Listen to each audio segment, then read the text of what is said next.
কি নাম আপনার? নাম কি? উর্মি আক্তার। বাড়ি কোথায়? বুঝি না। বাড়ি কোথায়? বাড়ি বাড়ি নরসিংদী। কি নাম তোমার? উর্মি আক্তার। বাড়ি কোথায় তোমার? নরসিংদী। থাকো কোথায় তুমি? চিটাগাং। উর্মির বয়স হচ্ছে 20 বছর, তাই না? 20 বছর বয়স। ওকে আমরা গত 15 দিন আগে অপারেশন করেছে।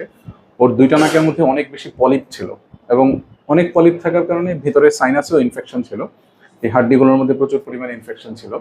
তো সবগুলো পলিপগুলো ম্যাক্সিমাম গুলোই আসলে বের করা হয়েছে এবং ওর অপারেশনের উদ্দেশ্য ছিল আসলে নাকের রাস্তাটাকে খুলে দেওয়া।